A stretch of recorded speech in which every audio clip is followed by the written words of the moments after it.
So hey guys, and welcome back to another Access 72 video, and in today's video I'm back with another interview and I'm here with Gerard Hughes. Gerard, how are we?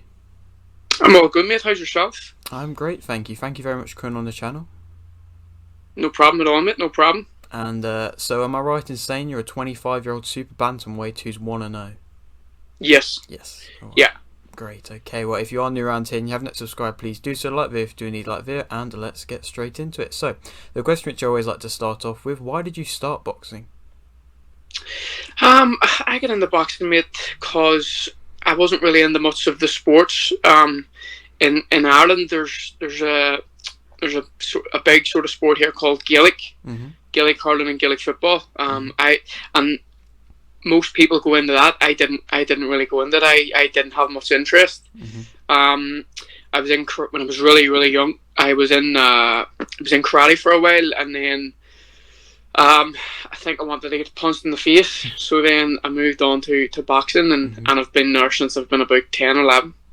That's great. And so, do you remember what happened in your first amateur fight? Yeah, I I do. I had my amateur fight. I think it was my first ever one was 2011. It was an exhibition, and to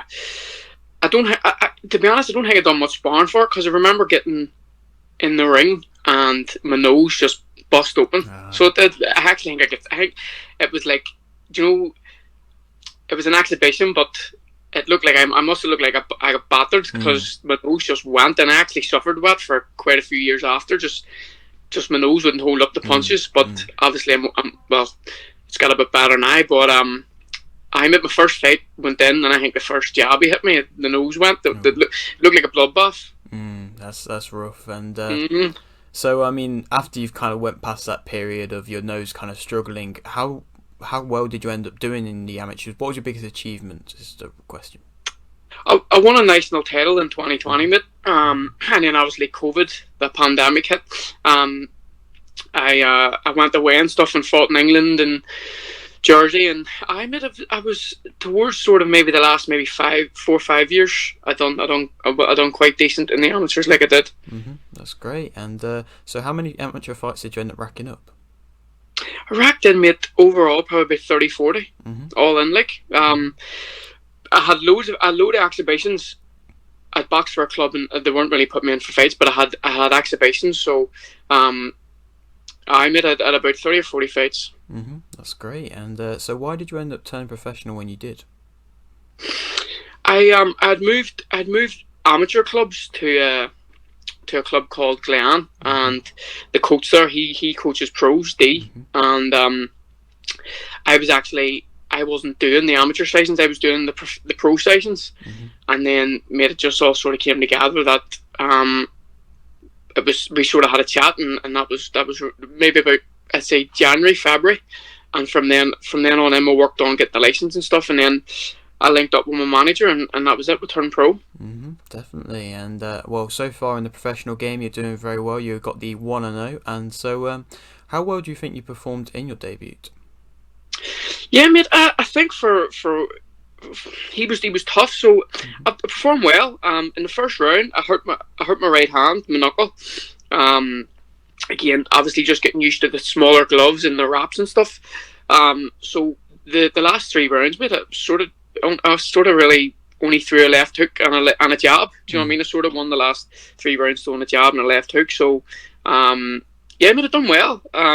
So did he. Was tough as well. Didn't stop coming forward. Southpaw, just probably a nightmare for anybody in their first fight, but we got the win. Yes, you did. And so, compared to the amateurs, how different would you say the professional side is now you've experienced both sides? Yeah, I mean, it's a lot more different. Even like I remember going out in the first round, in the first right hand I threw. I remember just the feeling on my knuckle, like it was like, fuck, like it's just a lot different than the big soft gloves you usually have on. And I think I threw maybe 3 or 4 more right hands, and then when it was actually sore hitting them, I went back to the corner, and then obviously, mate, they just said to throw a jab and just sort of not so much right hands. But the gloves different, mate. The pace he well, supposedly over 4 rounds, mate. He set quite a high pace. They usually say that the pace is slower in the pros, but it was like a 4-round amateur fight because he just Wow. He did not stop throwing punches. And then even sort of the week of and the weigh-in and stuff, your day before weigh-in, which is probably an advantage over the amateurs. The amateurs are weighing in on the day and fight later on that night, so it definitely made it is different. But I prefer it. And again, it's all experience as well, like, you know. Definitely. And so, like I said a few times, you are right at the start of your professional career at the moment. And so, what would you say is the main thing keeping you motivated at the moment? It's probably just even like trying to keep yourself ready, you know, because you can never, if you're not ready, mate, you can never take an opportunity, you know. So at the minute, mate, it's just, you know, the motivation at the minute would just be staying ready to take opportunity. Like, I've just had a fight announced there for the 4th of February in Belfast, but there was a few offers even over the last maybe 6 weeks. So, you know, mate, the motivation at the minute is just gain experience, learn in the gym, sparring in the gym, and always staying ready to take whatever, you know. You never know, mate. Boxing, it's a mad sport, you know. You can have fights fall out and you can be offered fights, you know. And so, you know, learning and being ready to take fights is definitely a motivation at the minute. Definitely. And well, you said that you're going to be fighting in Belfast for your next fight. So what would you kind of say, how big of an advantage is being a home fighter, having all your fans come in and being able to supporting you? Yeah, I mean, it's definitely an advantage. Like that first fight, I went to Manchester. It was in Manchester, and I took I think 14, 15 people over. But when I got to the venue, the guy I was fighting, he had people there, so probably more people than I had. So I've yet to experience the home advantage as a pro. So and even as an amateur, I didn't fight in Belfast much either. I was sort of always away or in Dublin fighting. So it'll be good, mate, to actually experience the home advantage and use it to my advantage, you know. Definitely. And so overall, how's the preparations been going for this upcoming fight? Yeah, mate, they've been going well. I haven't really stopped from my last one. I sort of took maybe 2-3 weeks sort of downtime, but I was still running, you know, doing my bag sessions and stuff, and then sort of there at the start of December there was sort of talk of fights and stuff coming through, so I've sort of ramped it up. So, mate, it hasn't really stopped, you know. As I've said, you sort of try and stay ready and you never want to completely go out and do nothing, because then it's more of you're clawing back, you know, trying to get ready again. So hasn't really stopped from the last one, mate. And again, we'll just obviously with my coaches sit down and you'll obviously ramp it up, you know, towards for peaking towards the fight. Definitely. And so for anybody who didn't watch your debut and might be wanting to watch this upcoming fight, what would you say kind of makes you interesting as a fighter? But the thing is about it is I'm still even at the minute learning and you know, developing a style. My coach D, he's very good at sort of, you know, making you be able to be an all round boxer, you know, go forward, go back.